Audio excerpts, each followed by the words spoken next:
All right, everyone. So, are y'all ready to actually have some fun with Pennyfire Records? I am. You are? Kinda. Let's do No, this.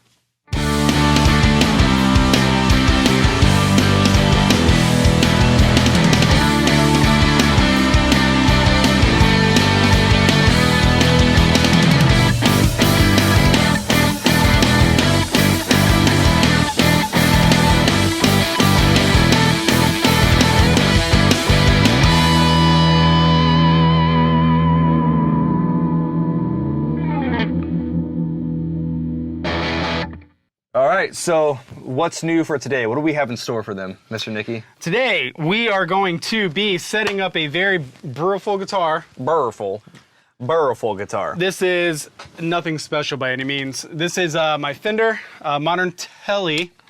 Yeah. We did some modifying to it last year, I think. Sounds about right.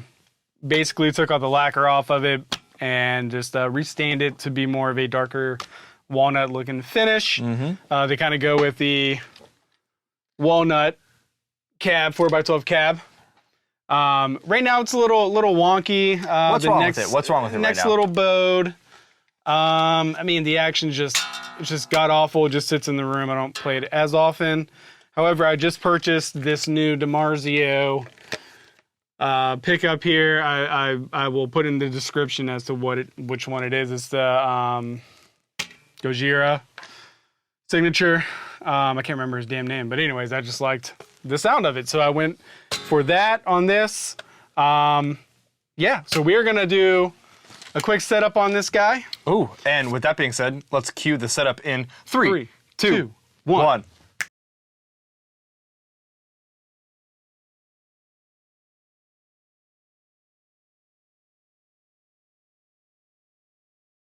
All right, so that's the setup of the Fender. What is it again? That's a Fender Tele modern player. Modern player. That's right. Player. Yeah. So this one is it's what a China, right? Chinese is where it's made. Pretty sure. But, Let's see. Chinese model made in Yep, China. it is China. But it plays and sounds damn good. It plays and sounds really good, actually. So it's got the DiMarzio pickup in it, the custom stain job that you and I did on this thing.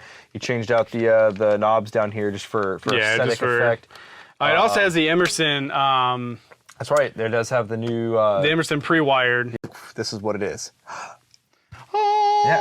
So, another thing that we did to it as well was while we were, yeah. So just like we showcased for the Strat in the last video, I also did a fretwork on this for him.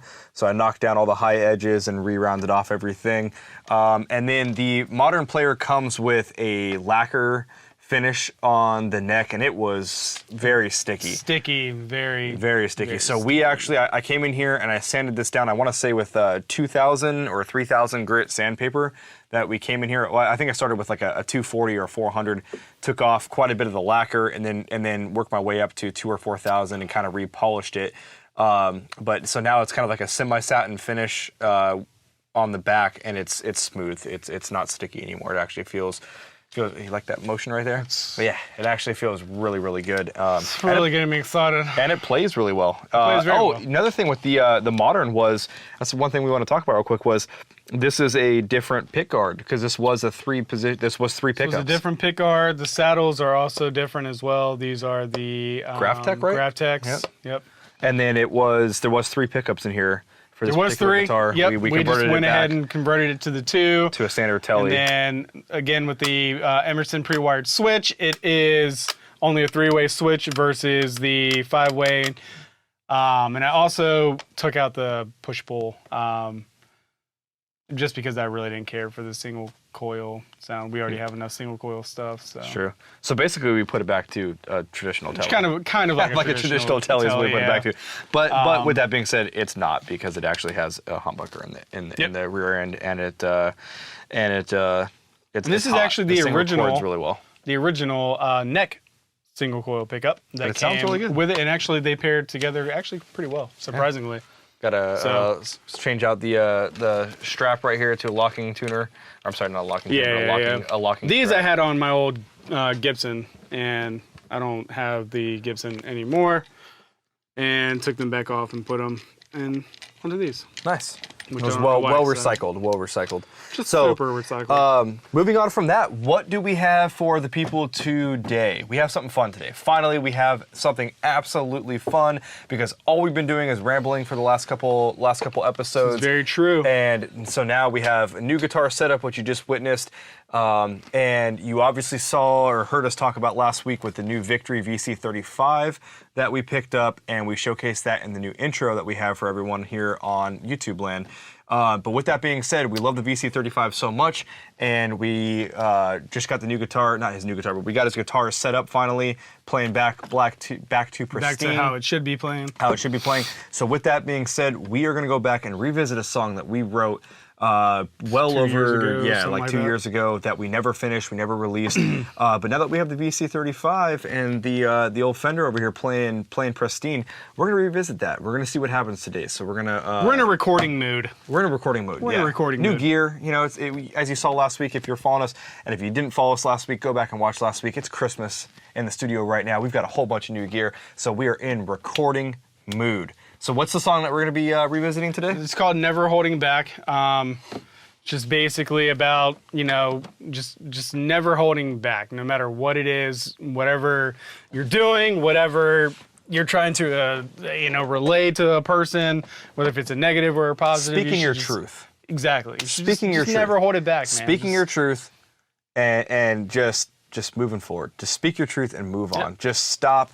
And this is kind of I would say, more of a traditional, pop punk song. Going back to my roots when I was, it's definitely like an 14 years old, early 2000s pop punk. Yeah, for sure. But then it almost has like a cliche nostalgic rock. Right. Just almost like a. Just a fun song. Yeah, just a fun song. It's just a fun song, something to do and get silly with. We're in the business of having fun these days, all right? That's right. So we're getting close here to the summertime, which we're gonna be recording a lot here between now and when the new SJC arrives, and through this summer, we're gonna be doing a lot of recording, and we're gonna showcase all of it. And I shouldn't be leaving along this with time that, either. Yeah, and you're not leaving this summer, thank God. All right, so with that, with the new song that we're gonna be doing here, let's go ahead and dive right in. You guys have been great. We are Penny Fire Records. Let's get to it.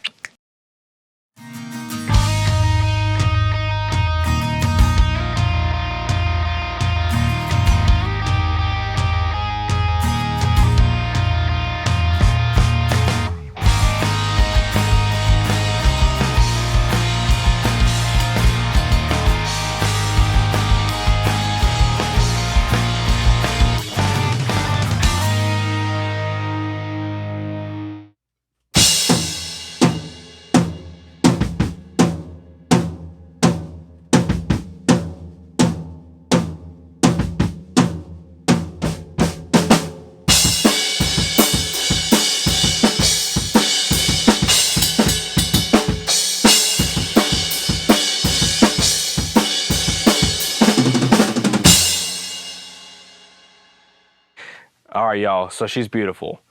Everything that we could have asked for, everything that we could have hoped for, it was purchased off of reverb.com. It was a used kit, and I will tell you, it did not let down. It did not disappoint. It was everything we were looking for in a kit, and the exact tones and everything else that we wanted for, that we were looking for, sorry. Now, I would say that we're getting very close to the drum tone or sound that we're looking for, that we're searching for out of this kit, at least for this particular song.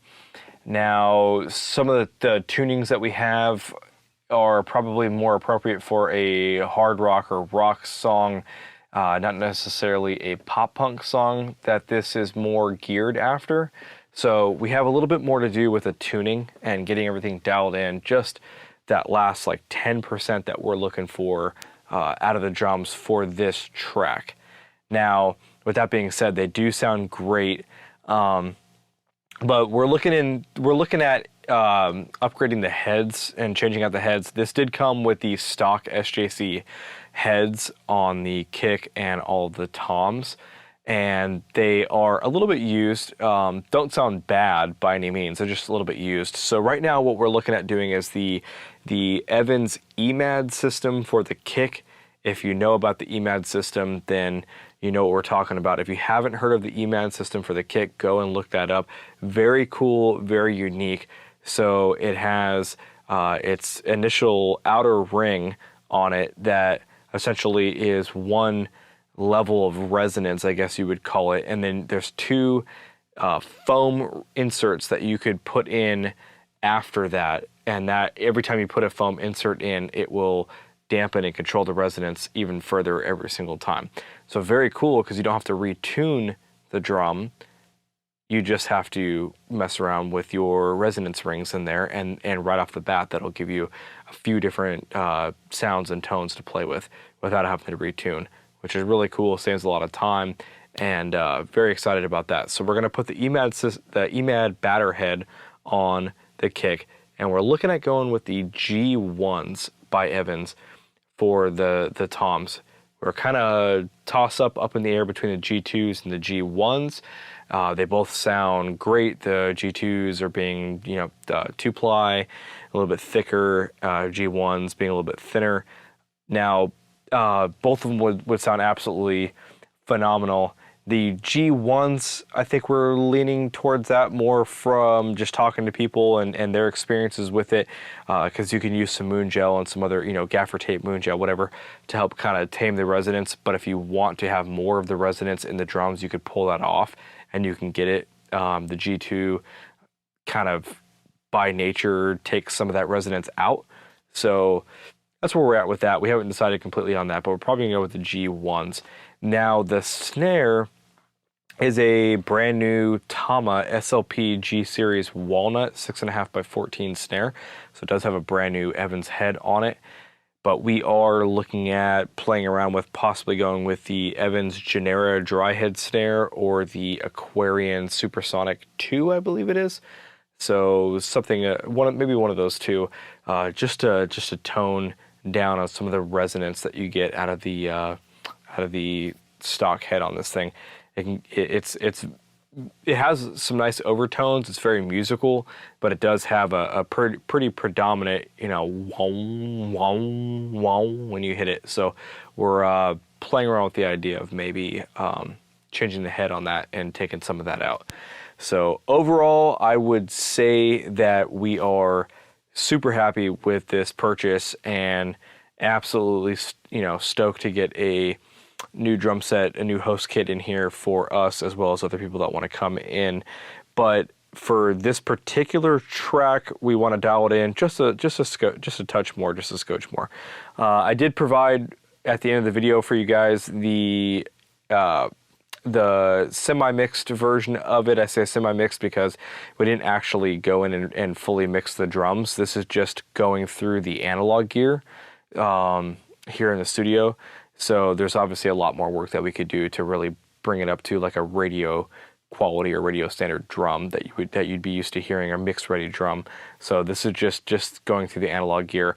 And then the second clip that we provided was just the Rode Video Mic Go, the little shotgun mic that we have on top of the Canon here in the studio, what it's picking up in the room. So just cool little interesting perspective on it, like what does it actually sound like in the room versus what does it sound like going through the analog gear, and there is a huge difference there. So sorry for Mr. Nicky's absence tonight on the resolution part of this. We did record this about a week ago, and just life got in the way, work, family, school, everything else. So I do apologize if you were waiting on this video to come out. I know we said we're going to have a new video coming out once a week during 2021. We did skip a week, and I do apologize for letting everyone down. However, just a busy week for us. So anyways, there's going to be a lot more of this going on in the future now that we have the new drum kit, and it's very, very close. We're just dialing in that last little bit to really make it pop, really make it shine, really make it what we're looking for. And we're going to showcase all of that so you guys can grow with us and see us, achieve greatness on this particular drum kit right back here. So as always, y'all have been great. We are Penny Fire Records. Bye.